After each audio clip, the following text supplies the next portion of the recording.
Það var árið 2015 sem María Pálsdóttir var að heimsækja bernskuslóðir sínar sem hún fékk þá hugmynd að gera eitthvað fyrir Kristnes í Eyjafjarðarsveit til að glæða nýju lífi í staðinn. Eitt leiti að öðru, hún flutti norður 2017 og opnaði þar kaffihús sumarið 2018. Við hittum Maríu þar sem hún var í óða önn við að undirbúa opnun á sýningu sögu berklana sem hún stefnir á að opna í sumar. Þetta eiginlega hjartað í hugmyndin, það var að segja sögu berklana. Kaffihúsið var einmitt svona auka búkurinn og að því að kaffihús svolítið einfalt, það er engin geimvísindi, það er bara afgreiðsluborð, stólar og kaffivél og eitthvað.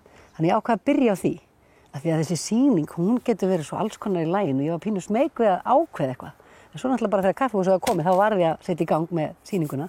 Þannig að nú er ég bara bráðum búin að ákveða hvernig hún verður. Nú erum við að lifa og hrærast í þessu og nú ætlar einhvern veginn að fara að segja okkur þessa sögu í sýningunni. Það er ótrúlega spennandi, af því að ég veit sjálf ekki alveg hvernig það kemur út, þetta á allt eftir að smella, en ég er að reyna að segja sögur af fólki sem að lendi í þessum aðstæðum, sem að hefur sagt frá þeim og ég er að samkvæða mér heimildum, ég er að grúska, ég er að finna alls konar og segja frá því sem er kannski alveg að gleymast og tínast og bara einhvern veginn að tala þennan sjúkdóm og þetta tímabil sem var rosalega erfitt fyrir rosalega marga, þetta var í nánast hverri einustu fjölskyldu, berklar. Og en að gera þetta ekki bara sorg og sút, því að vissulega dóu skelfilega margir, allt og margir, en það var líka rómans.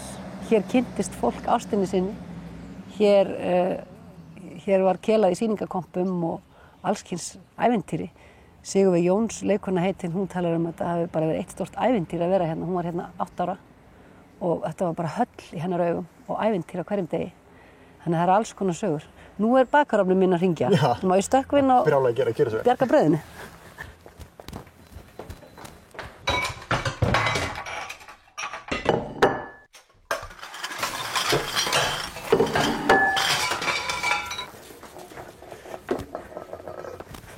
Klippið þetta ekkert út. Það fór ekki illum að hérna með hann, hvort sem er. Hvar var ég? Já, sem sagt. Segja bara sögur, bara halda þessari sögu á lofti og gera það áhrifaríkan og fallegan hátt og óvæntan líka. Hvernig upplifun verður þetta? Hvernig viltu að gestum líði þegar þeir koma eða fara hérna? Ég vil að það sé svolítið hugsi. Ég vil að það sé bara, vá, var þetta svona? Gekk fólki gegnum þetta? Og voru ekki til einn lyf og voru þessar aðgerðir framkvæmdar og sýndi fólk þetta æðruleysi. Hvernig bara fór það að? Þannig ég vil bara að fólk fræðist og það má alveg komast aðeins við, það má alveg bara hugsa hvað er heppið að vera laust við, ekki laust við, berklar eru alls ekkert horfnir. Þeir eru 3. algengasta dánarorsök á heimsvísu af því að þeir grassera í Asíu og Austur-Evrópu og bara nýtt tilfelli hérna í vetur á Íslandi, þannig að það er mikilvægt að þróa lyf og halda áfram að vera á verði.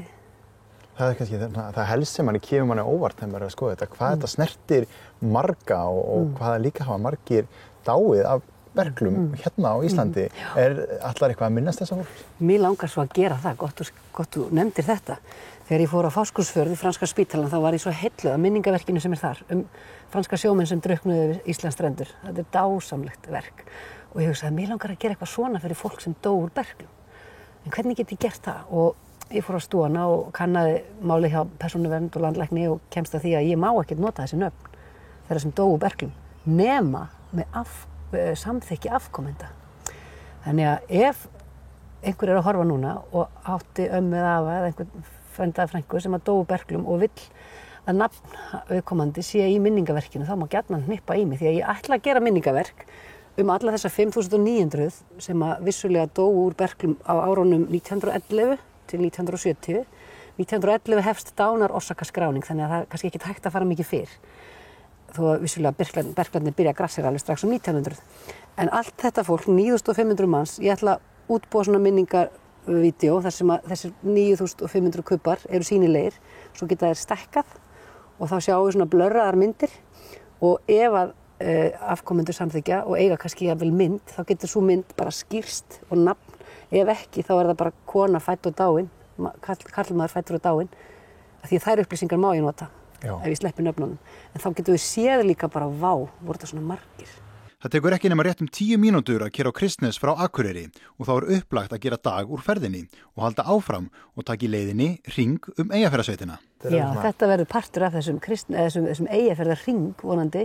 Fólk verður í jólagarðinn og smámunasafni og kaffi kú og alla þessar staði sem eru hérna í firðinum, Sundlegin, Hrafnagili og þá vonandi þetta bara einn af viðkomu stöðunum og svo náttúrulega má ekki gleyma þessum æðislega stíg sem er búið að leggja frá Akureyri. Og þó maður þurfa að fara aðeins út af stígnum og reyna á lærin hérna upp brekkuna, þá getur líka rennt niður sunnanmegin eða öfugt og komið við á hælinu. Akkurat, þannig að það er alveg að eyða heilum degi hérna í Eyjafirðinum. Pottþétt. En svo er ekki amalegt heldur að sitja hérna út í góðu. Veistu það, þetta er svo mikið himnaríkja jörð. Það er eiginlega alltaf bara steik hérna. Þú lígur því. Ok, það hafa komið rigningardagar, en ef það er svona sæmilegt fyrir annar staðar og kannski smá norðan gjóla, þá er alltaf pottur hér. Já. Þetta er dásamlegt.